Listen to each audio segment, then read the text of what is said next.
வணக்கம். வீட்டுக்கு ஒரு மின்சார மரம் நடுவோம். நாட்டில் நிலவும் மின் தட்டுப்பாட்டை இல்லாமல் செய்வோம். மின்சாரம் விளையும் மரம் நடுவதற்கு தயாராகுங்கள் மக்களே.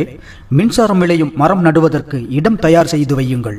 புதிதாக வீடு கட்டுபவர்கள் மின்சாரம் விளையும் மரம் நடுவதற்கான இடம் வரைபடத்தில் இருந்தால் மட்டுமே கட்டிட அனுமதி பெறுவீர்கள்.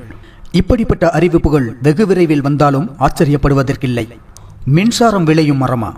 எந்த மரத்தில் மின்சாரம் விளைகிறது என்று குழப்பமாக உள்ளதா? போதும், யாரும் வசைபாட தொடங்கி விடாதீர்கள். விஷயத்திற்கு வருகிறோம். காணொளியை முழுவதும் பார்த்துவிட்டு உங்களது கருத்துக்களை தெரியப்படுத்துங்கள்.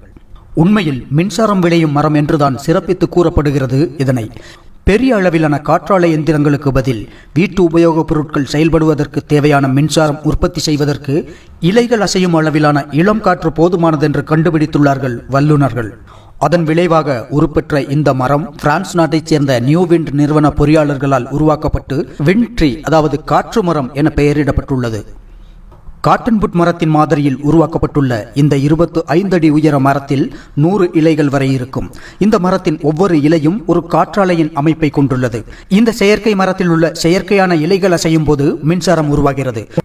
சுமார் 1.5 அடி உயரத்தில் இருக்கும் இலைகள் என்னும் பிளாஸ்டிக் சுழல் பிளேடுகளில் காற்று உள்ளே சென்றதும் இவை சுற்றுகின்றன. அப்படி அவை சுற்றுவதால் அவற்றுடன் இணைக்கப்பட்டுள்ள டர்பைன் அச்சு சுழன்று மின்சாரம் உருவாகிறது. பீசோ எலக்ட்ரிக் எஃபெக்ட் என்று கூறப்படும் இந்த முறையின் மூலம் ஒரு வீட்டில் உள்ள எல்லா உபகரணங்களும் செயல்பட தேவையான அளவு மின்சாரத்தை பெற முடியும். 4.5 கிலோமீட்டர் வேகத்தில் வீசும் காற்றில் செயல்படும் விதத்தில் இது உருவாக்கப்பட்டுள்ளது. சாதாரணமாக வீசும் மெல்லிய காற்றின் வேகமானது 4 முதல் 7 கிலோமீட்டராக இருக்கும். மின்சார தட்டுப்பாடு உள்ள எந்த ஒரு நாட்டிற்கும் மிகவும் பயனுள்ள ஒரு ஏற்பாடுதான் இந்த மின்சாரம் விளையும் மரம். பிரான்ஸ் நாட்டைச் சேர்ந்த நியூ விண்ட் நிறுவன பொறியாளர்களால் உருவாக்கப்பட்டு காற்று மரம் என பெயரிடப்பட்டுள்ள இந்த மரம் குறித்து இதன் நிறுவனர் ஜெரோம் லாரிவியர் நெரிசலான நகரத்தின் வணிக வளாகங்களின் வாசலில் கூட இந்த மரத்தினை அமைத்து மின்சாரம் உற்பத்தி செய்ய முடியும் என்று கூறியுள்ளார்.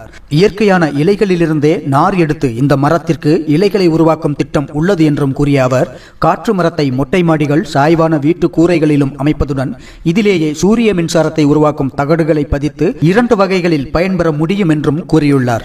பெரிய அளவிலான காற்றாலைகளுக்கு குறிப்பிட்ட சில வரையறைகள் உள்ளன. அதிகமாக காற்று வீசும் இடங்களில் மட்டுமே அவை பயன் தரும். அதன்படி ஓராண்டில் 5 அல்லது 6 மாதங்கள் மட்டுமே அவற்றின் மூலம் பயன் கிடைக்கும். ஆனால் காற்று மரத்தில் அப்படி அல்ல.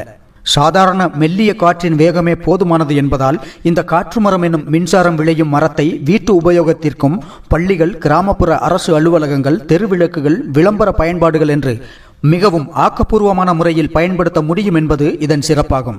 இந்த காற்று மரங்கள் இந்தியாவிற்கு எப்போது வருமோ தெரியவில்லை. ஆனால் அவை வந்துவிட்டால் இங்கு குறிப்பிட்டுள்ள பயன்பாடுகளும் தொடக்கத்தில் நாம் குறிப்பிட்டது போன்ற அறிவிப்புகளும் எல்லாம் நடந்து மின் தட்டுப்பாடு நீங்கும் என்று நம்பலாம் அல்லவா? இந்த காணொளி உங்களுக்கு பிடித்திருந்தால் விருப்பத்தை பதிவிட்டு நண்பர்களுக்கும் பகிர்ந்திடுங்கள். காணொளி பற்றிய உங்களது கருத்துக்களை தெரியப்படுத்துங்கள். மேலும் இது போன்ற காணொளிகளுக்கு இணைந்திருங்கள் HF தமிழோடு.